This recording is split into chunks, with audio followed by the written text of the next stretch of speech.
NCERT पढ़ने के बाद भी हमें कई बार कॉन्सेप्ट क्लियर नहीं होते और ना ही समझ में आता है एग्ज़ाम के लिए कौन सी लाइन सबसे ज़्यादा इम्पॉर्टेंट है। इसी प्रॉब्लम को सॉल्व करने के लिए आपका स्वागत है नोटबुक बायो में। यहाँ हम बायोलॉजी को रटते नहीं बल्कि कॉन्सेप्ट के साथ समझते हैं। आज हम आपको यहाँ एनसीईआरटी की हर इम्पॉर्टेंट लाइन का निचोड़ और हैंड रिटन नोट्स साथ में प्रोवाइड कराएंगे। तो चलिए शुरू करते हैं हमारे आज के चैप्टर के साथ, that is molecular biology of inheritance. So as we all know that inheritance के लिए जेनेटिक मटेरियल रिस्पॉन्सिबल होता है। सो क्या होता है ये जेनेटिक मटेरियल?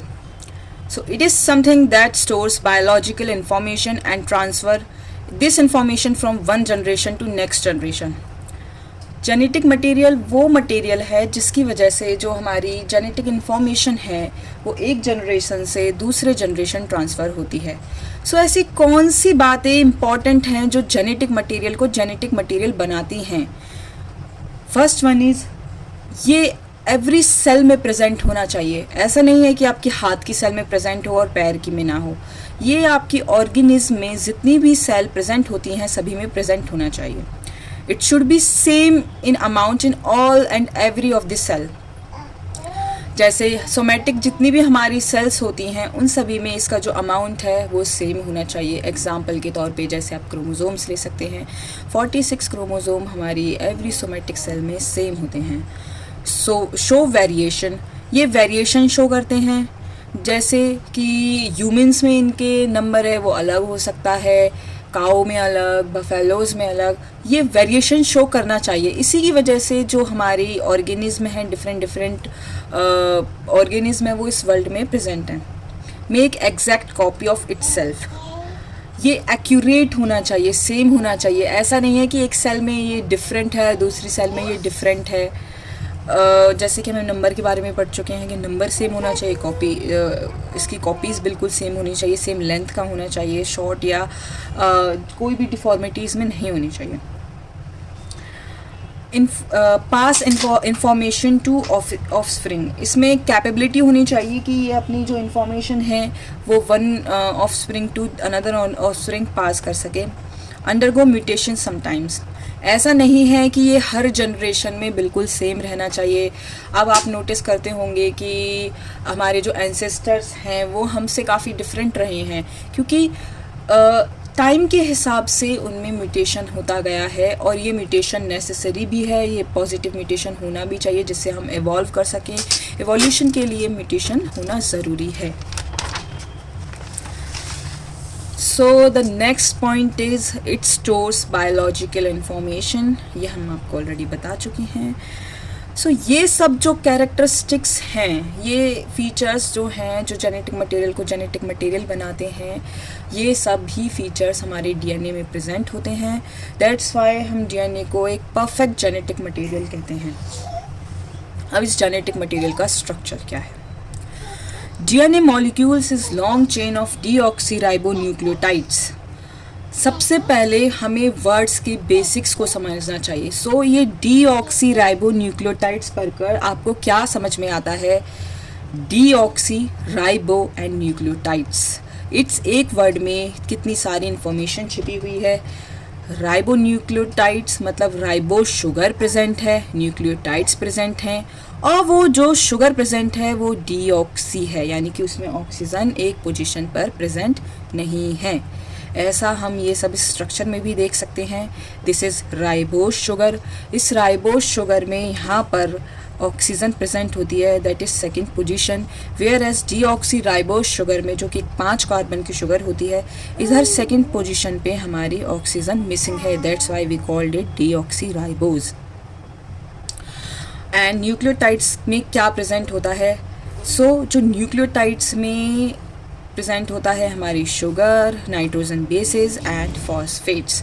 सो एक वर्ड कितनी सारी इंफॉर्मेशन रख सकता है, ये सब हम बेसिक जान सकते हैं सिर्फ एक स्ट्रक्चर को, इस फॉर्म को ओपन करके। नाउ 3 बेसिक यूनिट्स के बारे में पढ़ेंगे। शुगर के बारे में मैं एक्सप्लेन कर चुकी हूँ।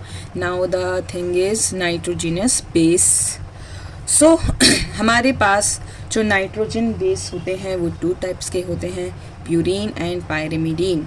प्यूरीन बेसिकली 9 मेंबर रिंग होती है और उनके मेंबर्स हैं adenine and guanine, and pyrimidine is 6 member ring, those are thymidine and cytosine. So ये ट्रिक्स हैं कुछ मेरी अपनी बनाई हुई। Adenine is 6 amino purine. एक छोटा नाम कितनी सारी इन्फॉर्मेशन रख सकता है ये हम ऑलरेडी देख चुके हैं। उसी को ध्यान में रखते हुए मैंने ये कुछ ट्रिक्स बनाई थी। 6 अमीनो प्यूरीन यानी कि प्यूरीन स्ट्रक्चर पर 6 पोजीशन पे एक अमीन ग्रुप प्रेजेंट है। In the same manner guanine में 2 अमीनो 6 ऑक्सोप्यूरीन यानी कि प्यूरीन के सेकंड ग्रुप पर अमीनो ग्रुप, सेकंड पोजीशन पर अमीनो ग्रुप प्रेजेंट है एंड 6th पोजीशन पर ऑक्सीजन प्रेजेंट है। In the same manner pyrimidine की बात करते हैं। पायरिमिडीन में हम जानते हैं थाइमीन एंड साइटोसिन रहता है, बट एक आरएनए में हमारा यूरेसिल प्रेजेंट होता है in the place of thymidine. So आप यूरेसिल का अगर स्ट्रक्चर लर्न कर लेते हैं तो थाइमिडीन एंड साइटोसिन का स्ट्रक्चर ऑटोमेटिकली लर्न हो जाता है, क्योंकि यूरेसिल की याद करने की ट्रिक क्या है, 2,4-डाईऑक्सी पायरिमिडीन यानी कि पायरिमिडीन स्ट्रक्चर पर 2nd एंड 4th पोजीशन पे ऑक्सीजन प्रेजेंट है। और अगर हम 5th पोजीशन पर मिथाइलेशन कर देते हैं तो हमारा थाइमिडीन बन जाता है, दैट इज़ 5-मिथाइल यूरेसिल भी कहा जाता है थाइमिडीन को। आप इस डायग्राम में देख सकते हैं 5th पोजीशन पे हमने मिथाइल ऐड कर दिया है इन यूरेसिल स्ट्रक्चर में। और अगर हम यूरेसिल स्ट्रक्चर में 4th पोजीशन पर अमीनेशन कर दें यानी कि अमीन ग्रुप ऐड कर दें तो हमारा साइटोसिन फॉर्म हो जाता है। तो आप ये छोटी ट्रिक्स याद करके अपना स्ट्रक्चर इजीली याद कर सकते हैं। अमीन पे भी आप देख सकते हैं एडेनाइन पर 6 अमीनो प्यूरीन यानी कि 6th पोजीशन पे अमीन ग्रुप, ग्वानिन 2 अमीनो 6 ऑक्सोप्यूरीन यानी कि 6th पोजीशन पर ऑक्सीजन एंड 2nd पोजीशन पर हमारा अमीन ग्रुप प्रेजेंट है। नाउ न्यूक्लियोसाइड्स बेसिकली शुगर और नाइट्रोजन से मिलकर बने होते हैं। सो ये जो नाइट्रोजन बेस होते हैं ये शुगर मॉलिक्यूल से थ्रू ग्लाइकोसिडिक बॉन्ड जॉइंट होते हैं। अब जो हमारे प्यूरीन हैं और पायरिमिडीन हैं ये एक स्पेसिफिक पोजीशन से हमारे शुगर मॉलिक्यूल से जॉइंट होते हैं। एज वी ऑल नो हमारा जो शुगर मॉलिक्यूल है वो 5 कार्बनिक रिंग है। सो इसकी जो फर्स्ट पोजीशन है इन पायरिमिडीन अपने फर्स्ट पोजीशन के नाइट्रोजन के साथ एक ग्लाइकोसिडिक बॉन्ड बनाती है and same first carbon of sugar हमारे प्यूरीन स्ट्रक्चर के साथ 9th नाइट्रोजन के साथ ग्लाइकोसिडिक बॉन्ड बनाती है। सो ये जो हम शॉर्ट में यहाँ पर नाइट्रोजन बेस लिखते हैं वो एक स्पेसिफिक पोजीशन से जॉइंट होकर हमारा ग्लाइकोसिडिक बॉन्ड फॉर्म करते हैं। अब ये वाली इन्फॉर्मेशन तो हम काफ़ी छोटी क्लासेस से पढ़ते हुए आ रहे हैं। जो हमारा एडेनाइन है वो 2 हाइड्रोजन बॉन्ड के थ्रू थाइमिडीन से जॉइंट होता है और हमारा जो साइटोसिन है वो 3 हाइड्रोजन बॉन्ड के थ्रू हमारे साइटोसिन से जॉइंट होता है। ये इन्फॉर्मेशन मैं आपको पहले भी बता चुकी हूँ। हमारे आरएनए में थाइमिडीन के प्लेस पर यूरेसिल प्रेजेंट होता है और ये एडेनाइन के साथ 2 हाइड्रोजन बॉन्ड फॉर्म करता है in place of thymidine.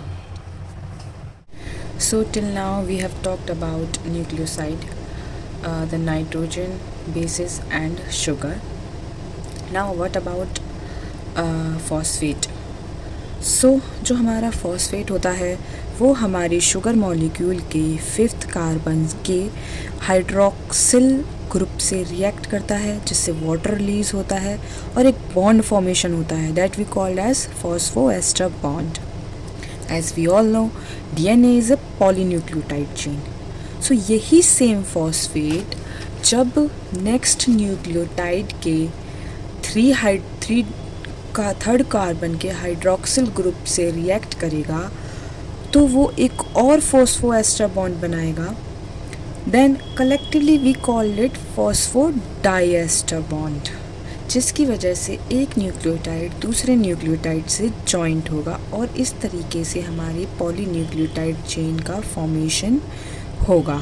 So we can say that between two nucleotide, one phosphodiester bond is present, and between three nucleotide, two phosphodiester bond is present.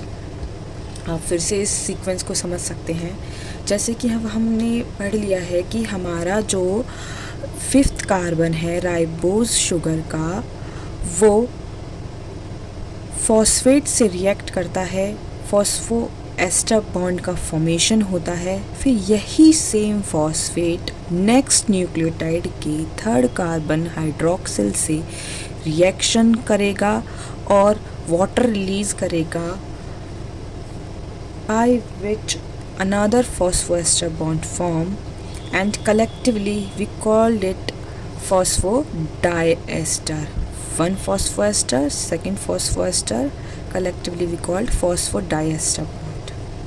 Okay, the thing is, दो अब जो next phosphate हैं, first phosphate से जो other 2 phosphate added होते हैं, वो phospho anhydride bond के थ्रू जॉइंट रहते हैं, जो कि आगे रिएक्शन जब होती हैं तो रिलीज़ हो जाते हैं और हमें एनर्जी प्रोवाइड करते हैं. Now the polarity of DNA.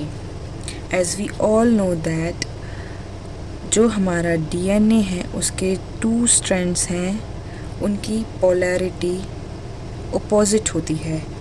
If one band is 5' then other is 3', and if one is 3' then another is 5' polarity. Complementary base pairing. As we all know, adenine हमारा thymine से pairing करता है, cytosine हमारा guanine से pairing करता है, और ये सब हाइड्रोजन बॉन्ड के थ्रू जॉइंटेड होते हैं. Now the discovery of DNA. Friedrich and Miescher ने सबसे पहले हमारे जो DNA न्यूक्लिक एसिड को पस सेल से आइसोलेटेड किया था इन 1869. देन आर ऑल्टमैन ने इसको न्यूक्लिक एसिड टर्मिनोलॉजी प्रोवाइड करी. आज तक हम वॉटसन एंड क्रिक का डबल हेलिक्स मॉडल स्टडी करते हैं. सो उन्होंने अपने इस मॉडल में क्या बताया, उन्होंने बताया कि जो DNA की चेन है वो long parallel and polynucleotide chains होती हैं, जिसकी जो डायमीटर होती है वो 2 नैनोमीटर की होती है, and it having minor groove and major groove. Basically ये जो ग्रूव्स हैं ये 3D स्ट्रक्चर में ज़्यादा अच्छे से समझ में आते हैं. 2D स्ट्रक्चर में ये हमें इतने अच्छे से पता नहीं चलेगा. One is 22 angstrom and other is 12 angstrom. ये जो कंप्लीट 1 टर्न है, इसकी जो हाइट होती है वो 3.4 नैनोमीटर की होती है, and it contain at least 10 base pairs. Nitrogenous base इस हेलिक्स के अंदर प्रेजेंट होते हैं, एंड जो शुगर एंड फॉस्फेट की चेन होती है वो इस हेलिक्स के आउटसाइड प्रेजेंट होते हैं, जिससे ये स्ट्रक्चर फॉर्म होता है. DNA basically right handed helix होता है जो क्लॉकवाइज ट्विस्टेड करता है. Sense and anti sense strand. Sense strand को हम कोडिंग स्ट्रैंड भी कहते हैं. As we all know DNA में 2 स्ट्रैंड्स प्रेजेंट होते हैं. So one is sense strand. इसको सेंस स्ट्रैंड क्यों कहते हैं, ये बिल्कुल एग्जैक्ट कॉपी होता है जो भी mRNA रेप्लिकेशन के थ्रू फॉर्म होगा वो इस स्ट्रैंड सेंस स्ट्रैंड की बिल्कुल कॉपी होगा. इफ़ यहाँ पे हमारा adenine, thymine, cytosine, guanine present है, then it is having adenine thymine की जगह, because it is an RNA. यहाँ यूरेसिल प्रेजेंट होगा, साइटोसिन एंड ग्वानिन. ये 2 स्ट्रैंड एक दूसरे की कॉपी होते हैं, इसलिए इनको सेंस स्ट्रैंड्स, कोडिंग स्ट्रैंड बोलते हैं. Now the second is anti sense strand और template strand, non coding strand. ये इन स्ट्रैंड्स के बिल्कुल ओपोजिट नाइट्रोजन बेसिस को कंटेन करता है। फॉर एग्जांपल एडेनाइन का thymine, thymine adenine, cytosine guanine, guanine cytosine. इसको नॉन कोडिंग क्यों कहते हैं? क्योंकि ये बिल्कुल भी हमारे एमआरएनए मॉलिक्यूल से नहीं मिलता, और यही एक ट्रिक है इसको लर्न करने के लिए, क्योंकि कई बार हम कंफ्यूज हो जाते हैं which one is sense, which one is anti sense. So जो हमारे एमआरएनए से बिल्कुल कॉपी करे उसे कोडिंग, नॉन कोडिंग स्ट्रैंड कहते हैं, और जो हमारे एमआरएनए से बिल्कुल अपोजिट हो उसको हम नॉन कोडिंग, टेम्पलेट और एंटी स्ट्रैंड कहते हैं। Packaging of DNA, as we all know that the length of DNA is quite big, it is 2.2 meter. So इतने बड़े DNA को न्यूक्लियस में पैक करना एक अपने आप में बहुत बड़ा टास्क है। हम जानते हैं प्रोकैरियोट्स में ट्रू न्यूक्लियस तो प्रेजेंट होता नहीं है, सो वो रीज़न में ऐसे ही पड़ा रहता है जिसको हम न्यूक्लियोइड कहते हैं। यहाँ हमारा जो DNA है वो बिग लूप्स फॉर्म कर लेता है, जिसकी वजह से उसकी जो लेंथ है वो रिड्यूस हो जाती है, और पॉजिटिव चार्ज प्रोटीन उसको हेल्प करती हैं कॉइल होने में। वेयर एज इन यूकैरियोट्स जो डीएनए होता है वो पॉजिटिव चार्ज बेसिक प्रोटीन होती हैं, जिसे हम हिस्टोन कहते हैं, उसके अराउंड कॉइल्ड होता है। ये जो प्रोटीन होती हैं बेसिक अमीनो एसिड से फॉर्म होते हैं। There are 2 basic amino acid mainly which are arginine and lysine. ये हिस्टोन प्रोटीन मेनली 5 टाइप्स की हैं, H2A, H2B, H3, H4 and H1। अब ये हमारी हिस्टोन प्रोटीन करती क्या हैं? ये एक स्ट्रक्चर फॉर्म करते हैं जिसे हम हिस्टोन ऑक्टामर बोलते हैं। H2A, H2B, H3, H4। ये 2 हर एक स्ट्रक्चर में इन नंबर ऑफ 2 प्रेजेंट होती हैं। सो these are total 8, that's why we call in histone octamer. अब 2 हिस्टोन ऑक्टामर को एक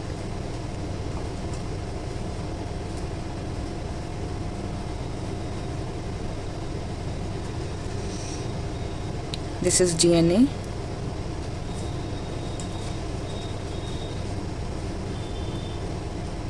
टू हिस्टोन ऑक्टामर को जो जॉइन करता है this is called linker DNA, and here present H1, the 5th one histone protein. So ये जो histone octamer है हमारे DNA को कॉइल होने में हेल्प करता है, जिससे इसकी लेंथ डिक्रीज हो जाती है। Now this structure called nucleosome.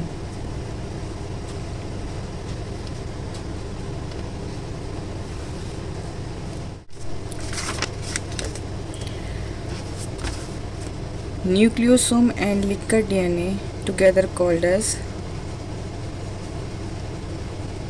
chromatosome.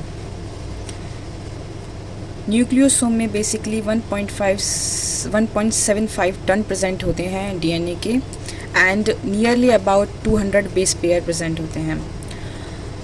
अब जब one nucleosome join to other nucleosome then other, ये एक स्ट्रक्चर फॉर्म करता है जिसको हम बीट्स ऑन स्ट्रिंग मॉडल कहते हैं। अब कैसे पता चला कि डीएनए है वही जेनेटिक मटेरियल है? सो इसके लिए ग्रिफ्थ एंड एवरी ने एक ट्रांसफॉर्मेशन एक्सपेरिमेंट किया। उन्होंने basically 2 strain of Streptococcus pneumoniae bacteria लिए। उसमें से जो फर्स्ट स्ट्रेन था that is S strain. Basically इसके पास हम एक कैप्सूल प्रेजेंट था, जैसे अगर ये बैक्टीरिया है it is having a capsule जो डिसीज़ कॉजिंग के लिए नेसेसरी था, और ये निमोनिया कॉज करता था।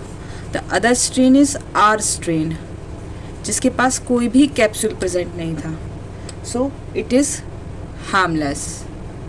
इन्होंने क्या किया, इन्होंने एक माउस लिया, इसकी छोटी छोटी आंखें बना लेते हैं कुछ।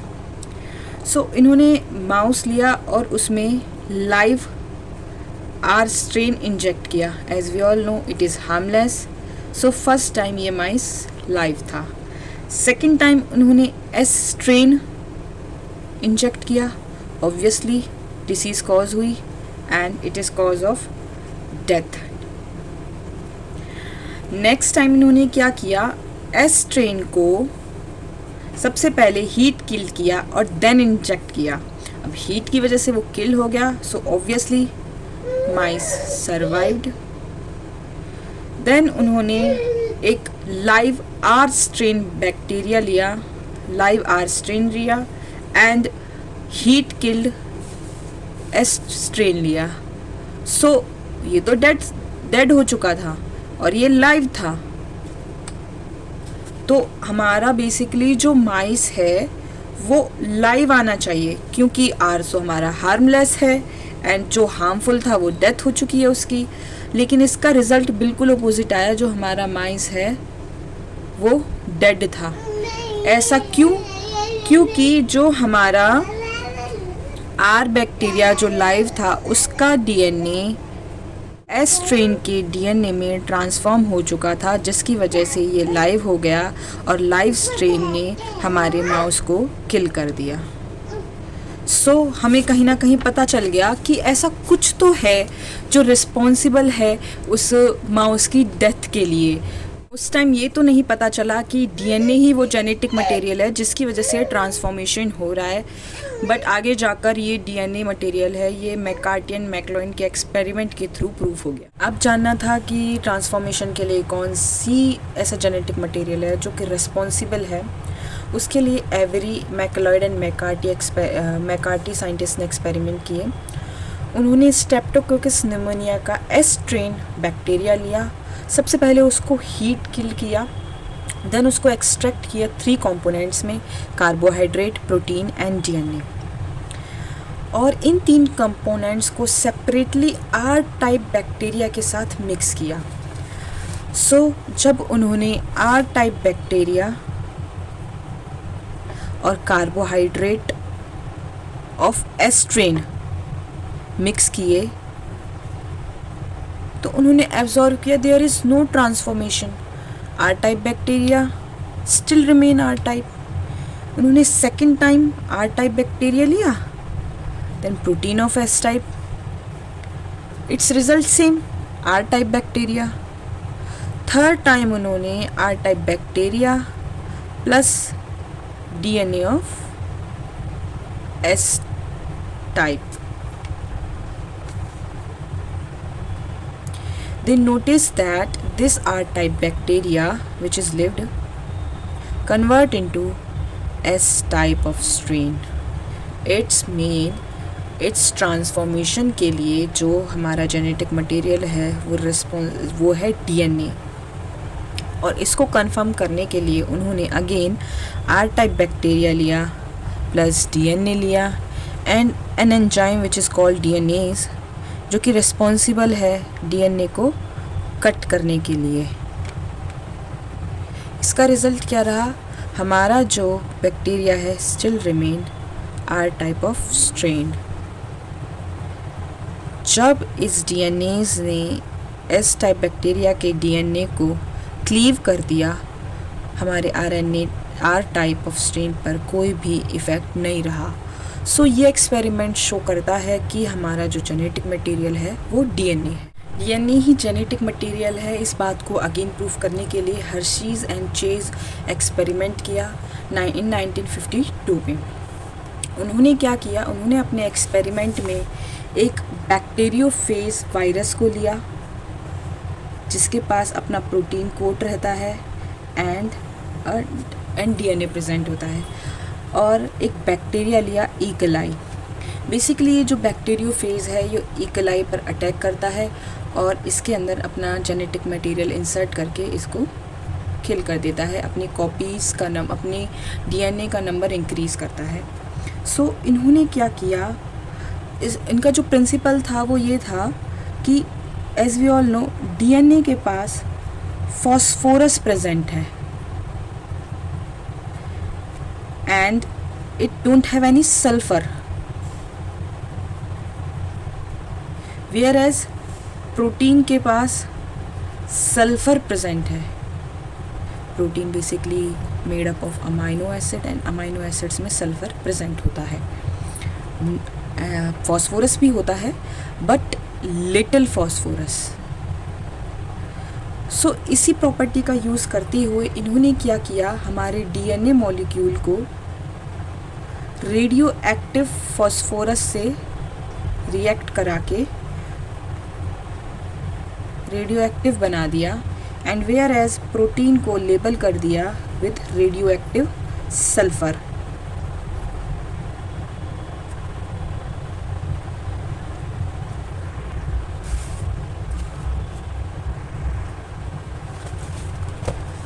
इन्होंने अपने फर्स्ट एक्सपेरिमेंट में T2 बैक्टीरियोफेज लिया और ऐसे मीडियम में ग्रो किया जहां रेडियो एक्टिव सल्फ़र प्रेजेंट था. अब जैसे कि मैंने बताया सल्फ़र केवल प्रोटीन में पाया जाता है, इसलिए जो ये रेडियो एक्टिव सल्फ़र है डीएनए में नहीं बल्कि बैक्टीरियोफेज का जो प्रोटीन कोट है उसमें एंटर किया, जिसकी वजह से ये बैक्टीरियोफेज का ये प्रोटीन कोट है ये हमारा रेडियो एक्टिव हो गया. अब इस रेडियो एक्टिव बैक्टीरियोफेज ने इकोलाई को इन्फेक्ट किया. देन हमने इस मिक्सचर को सेंट्रीफ्यूज किया.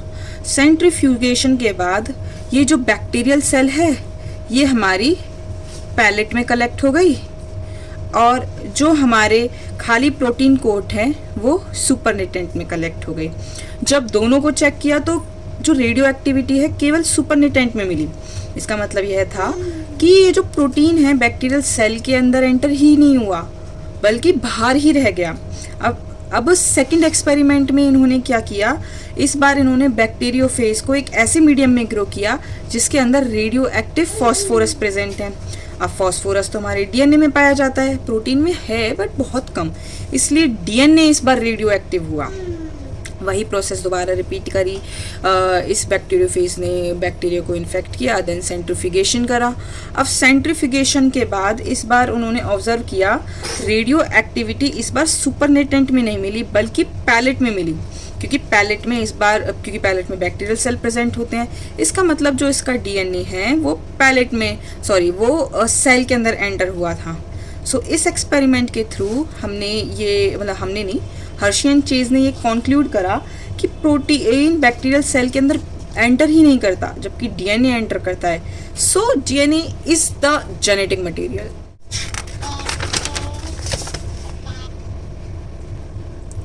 चारगॉफ्स रूल. चारगॉफ एक साइंटिस्ट थे, उन्होंने अपनी थ्योरीज दी थी. उनके हिसाब से जो प्यूरिन है एंड पायरिमिडीन है हमेशा इक्वल अमाउंट में प्रेजेंट होगा. एडेनाइन जितना होगा उतना ही थायमीन प्रेजेंट होगा. ग्वानिन जितना होगा उतना ही साइटोसिन प्रेजेंट होगा. लेकिन ऐसा नहीं है कि adenine plus thymine is not equal to guanine plus cytosine. ये एक पॉइंट है जो याद रखने का है, क्योंकि इससे हमारे काफ़ी सारे जो न्यूमेरिकल प्रॉब्लम्स हैं वो सॉल्व होते हैं. लेकिन इनका जो बेस रेशियो है वो हमेशा कांस्टेंट होता है हर स्पीशीज़ टू स्पीशीज़ में, और ये रेशियो डिफरेंट हो सकता है स्पीशीज़ टू स्पीशीज़. ये एक ऐसा रूल है जिसकी वजह जो हमें क्लासिफिकेशन और आइडेंटिफिकेशन ऑफ स्पीशीज़ में हेल्प करता है. आप सभी तब से सोच रहे होंगे कि हम DNA as a genetic material पढ़ रहे हैं, बट आरएनए भी तो एक जेनेटिक मटेरियल है. Then why we not considering it. So अब हम इस क्वेश्चन का आंसर भी जान लेते हैं. साइंटिस्ट बिलीव करते हैं जो आरएनए है हमारा फर्स्ट जेनेटिक मटेरियल रहा है इन द अर्ली लाइफ. ऐसा क्यों है? क्योंकि ये जेनेटिक इन्फॉर्मेशन तो रखता ही है, लेकिन साथ में एक ऐसे एंजाइम की तरह काम करता है जो काफ़ी सारी हमारी बॉडी के केमिकल रिएक्शन करने में हेल्प कराती हैं. That's why we considered it as a genetic material. अब बात ये है कि जब ये भी जेनेटिक मटेरियल है, डीएनए भी जेनेटिक मटेरियल है, तो डीएनए क्यों बेटर है देन आरएनए? सो इस बात को भी हम जान लेते हैं. हमने एक प्रॉपर्टी पढ़ी थी कि जो जेनेटिक मटेरियल है वो स्टेबल होना चाहिए, कि काफ़ी लॉन्ग टाइम मतलब जल्दी उसमें म्यूटेशन नहीं आना चाहिए. अब डीएनए तो ज़्यादा स्टेबल है. ऐसा क्यों? क्योंकि डीएनए के पास क्या है, डीऑक्सी राइबोस शुगर प्रेजेंट होती है. अब ये डीऑक्सी और आरएनए के पास एक राइबोस शुगर प्रेजेंट होती है. अब इसका लॉजिक क्या है कि राइबोस शुगर होने से उसको क्या लॉस होता है कि राइबोस शुगर पे सेकंड कार्बन के पास वो हाइड्रोक्सिल ग्रुप है। Hydroxyl group basically reactive group होता है, जिसकी वजह से जो आरएनए है वो इजीली रिएक्ट कर सकता है, इजीली डिग्रेडेबल हो सकता है। सो यहाँ पे हमारा जो डीएनए है वो थोड़ी सी रेस में आगे हो जाता है क्योंकि वो मोर स्टेबल है। Now the third point is mutation.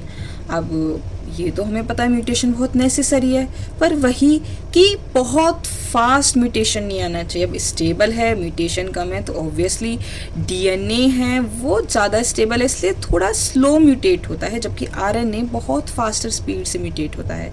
सो ये कहीं ना कहीं आरएनए के लिए एक नेगेटिव पॉइंट है। जो हमारा आरएनए है वो डायरेक्ट प्रोटीन सिंथेसिस में पार्टिसिपेट करता है। अब वो कैसे? अब एमआरएनए को ही देख लीजिए। एमआरएनए हमारा डायरेक्टली प्रोटीन फॉर्मेशन में आगे जा सकता है क्योंकि ट्रांसलेशन प्रोसेस के थ्रू वो प्रोटीन बनाएगा, लेकिन डीएनए हमारा आरएनए के ऊपर डिपेंडेंट है फॉर द प्रोटीन सिंथेसिस। सो यहाँ ऑब्वियसली आरएनए थोड़ा रेस में आगे है, बट बेटर तो हमारा डीएनए ही रहेगा for storage of genetic information. हाँ, बट आरएनए बेटर है for transmission and expression of genetic information. तो आज के लेक्चर में हमने समझा कि जेनेटिक मटेरियल क्या होता है, डीएनए का क्या स्ट्रक्चर है और डीएनए को ही जेनेटिक मटेरियल क्यों माना जाता है। अगले लेक्चर में हम जानेंगे कि डीएनए अपनी एग्जैक्ट कॉपी कैसे बनाता है और अपनी जेनेटिक इन्फॉर्मेशन एक जनरेशन से दूसरे जनरेशन तक कैसे पहुंचाता है। इन सभी कॉन्सेप्ट को हम डिटेल में समझेंगे। अगर आपको exam oriented handwritten notes की पीडीएफ चाहिए तो कमेंट करें सेक्शन में और ज़रूर बताएं। और लेक्चर से जुड़ा कोई भी डाउट हो, कोई क्वेश्चन हो तो कमेंट में लिखिए, मैं पूरी कोशिश करूँगी उसका जवाब देने की, क्योंकि हमें याद नहीं करना है, हमें बायोलॉजी को समझना भी है। मैं मिलूँगी आपसे अगले लेक्चर में। सो नमस्ते।